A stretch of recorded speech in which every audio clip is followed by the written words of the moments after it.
श्री स्वामी समर्थ सगळ्यांना. अवधूत चिंतन श्री गुरुदेव दत्त. बघा, अधिक महिन्यातील म्हणजे 3 जून रोजी आपली अधिक महिन्यातील संकष्ट चतुर्थी आहे, म्हणजे तिला अधिक चतुर्थी आपण म्हणू शकतो.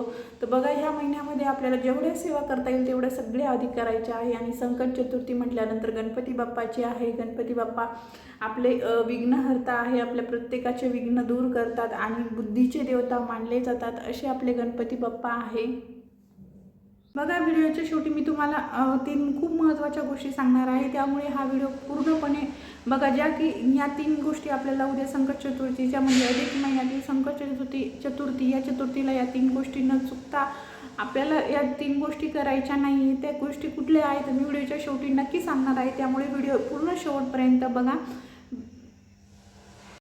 तर बघा, गणपती बाप्पा हे आपले विद्येचे देवता मानले जातात आणि आपल्या लहान मुलांसाठी आपल्याला उद्या एक प्रभावी सेवा करायची आहे. बघा, असं म्हटलं जातं की आपण गणपती अथर्वशीर्ष जे आहे ना, जे मुलांना ऐकून पाठ करून घ्यायला पाहिजे, कारण की खूप महत्त्वाचं आहे ते.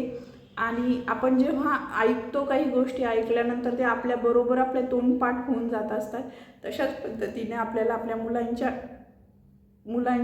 याच्यासाठी अभ्यासासाठी वगैरे मुलांची बुद्धी तल्लख होण्यासाठी आपल्याला मुलांकडून गणपती अथर्वशीर्ष पाठ करून घ्यायचं आहे. आता कसं करायचं आहे, प्रत्येक आईला आपल्या मुलांची ट्रिक माहिती असते, त्यामुळे ते प्रत्येक आईला जमत असतं.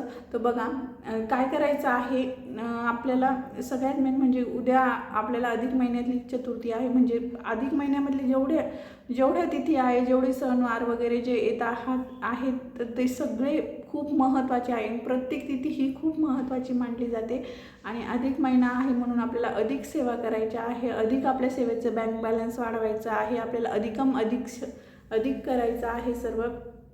तर बघा, अशा पद्धतीने आपल्याला काय करायचं आहे. बघा, चला मी सेवा सांगते तुम्हाला काय काय करायचं आहे. तर बघा, आपल्याला दुर्वा घ्यायचा आहे. सर्वात पहिले तर आपल्याला गणपती बाप्पाचा अभिषेक करायचा आहे.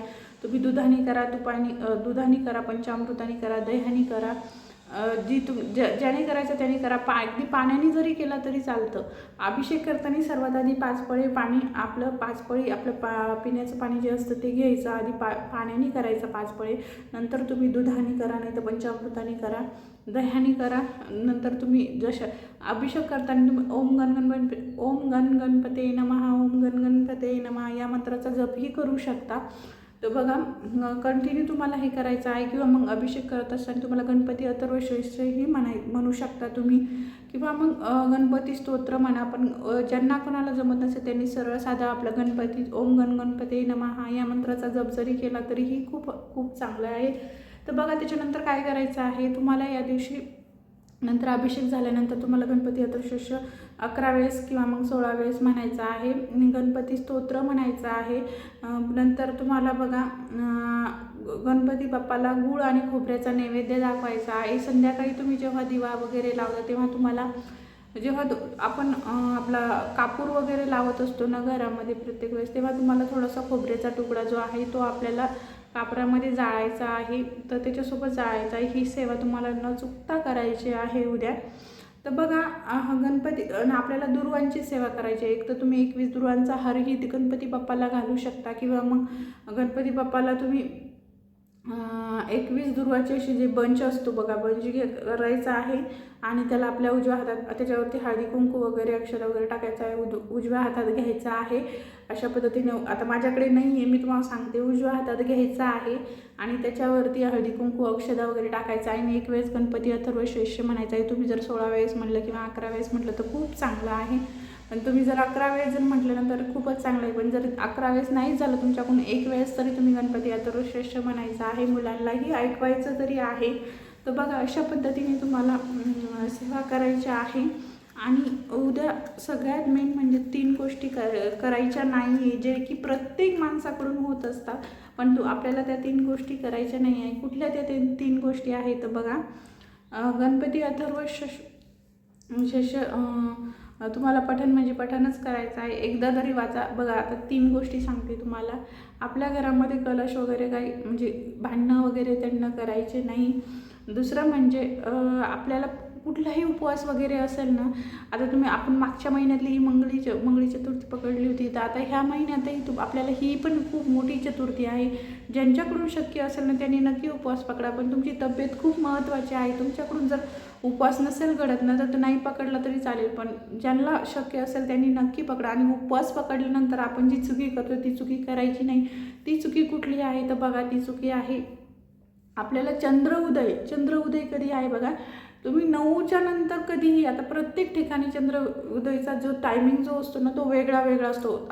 2-3 मिनिटाचा, 1-2 सेकंदाचा, अशा पद्धतीने टाईम थोडासा वेगळा केला जातो. तर बघा 9-9:30 नंतर तुम्ही कधीही सोडू शकता, पण 9-9:30च्या आधी नका सोडू, कारण की उद्या 9:45 नंतर चंद्र उदय आहे. तर जेव्हा आपण चतुर्थी पकडत असतो ना, उपवास पकडत असतो ना, तेव्हा आपल्याला चंद्र उदय झाल्यानंतरच उपवास सोडावा लागत असतो. नाही तर त्या उपवासाला काहीच अर्थ नसतो, त्याचं फळ तर मिळत नाही, पण आपल्याला त्याचं पुण्य तर सोडा पण आपल्याला पाप लागून जातं.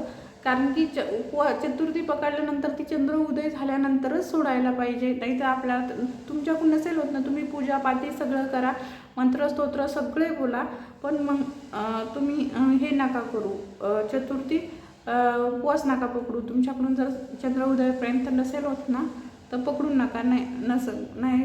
नसेल होत तर नका करू. आणि जर होत असेल तर नक्की चंद्र उदय झाल्यानंतरच उपवास सोडा. तुम्ही 9:30 नंतर कधीही सोडला तरी चालतो, कारण की प्रत्येक ठिकाणी टाईम थोडा वेगळा असतो. याचा 5-10 मिनिट किंवा मग 2-3 मिनिट, 2-3 सेकंद असा फरक असतो. तर बघा, तुम्ही 9:43ला 43-45 अशा पद्धतीने रात्री चंद्र उदय आहे, तर तुम्ही तेव्हा कधीही सोडू शकता. चंद्राची पूजा वगैरे करायची आहे आपल्याला, नैवेद्य वगैरे दाखवायचा आहे. तुम्ही 21 मोदक करा, ज्यांच्याकडे पद्धत असेल त्यांनी उकडीचे करा, कोणी तळून आता प्रत्येकाची पद्धत ही वेगळी असते, त्यांनी आपल्या याने करायचे असते. तर मोदकचाही नैवेद्य दाखवू शकता तुम्ही गणपती बाप्पाला. अशा पद्धतीने आपल्याला गणपती बाप्पाची सेवा करायची आहे. खूप साधी आणि सिंपल सोपी आहे. जे आपल्या चॅनलवरती नवीन असाल त्यांनी चॅनलला लाईक, शेअर, सबस्क्राईब नक्की करा. व्हिडिओ कसा वाटला ते कमेंट करून नक्की सांगा.